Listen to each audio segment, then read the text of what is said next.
In a world of hardcore underground dancing, there was a newborn child named Hernan Cortes, but he was later known as Ernie. His mother wanted him to be a lawyer, and he went to law school but dropped out after 2 years, after he discovered his burning passion for dance.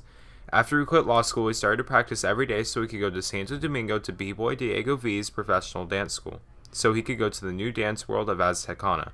He left his home studio and hopped on a tour bus filled with dancers in search of fame. The bus was paid for by Nicholas de Ovando, a big-time dancer. Ernie was ready. He was ready for a life of fame, money, and worship of the dance gods. After a long bus ride, he finally arrives in Santo Domingo and gets settled. Ernie knew he had to make a name for himself so he could receive money to beat the pros at Aztecana.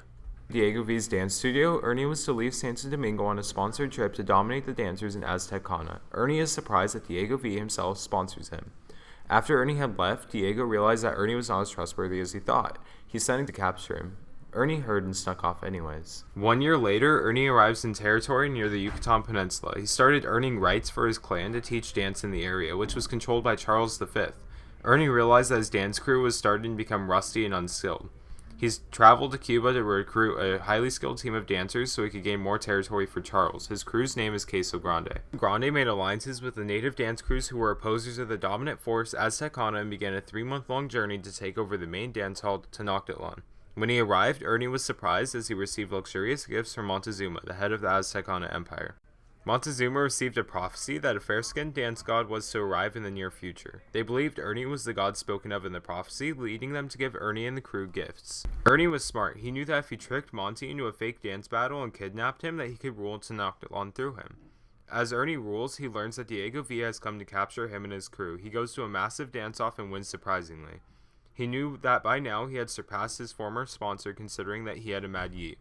With the victory, some of V's men sided with Queso Grande and mutinied. Ernie now had no distractions and could take over Aztecana. A declaration of the 2-to-death dance battle has been given.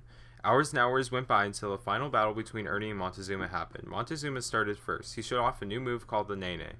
Ernie became frightened that he would not win. He started to eat the beat of the drums. Sudden surge and went crazy. He broke off some serious power moves and found himself looking directly into Montezuma's eyes. He simply said, "Get wrecked, mate," and the crowd erupted.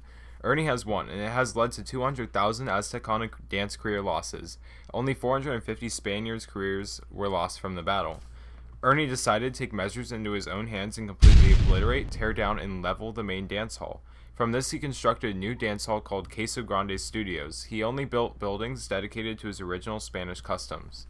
Ernie was then appointed as the new governor of the land until King Charles sent new rulers. Their legs were mysteriously broken and Ernie was forced to testify. After ruling for years, Ernie was stripped of his title as governor of the New World. He lived in Mexico for most of his life as a civilian.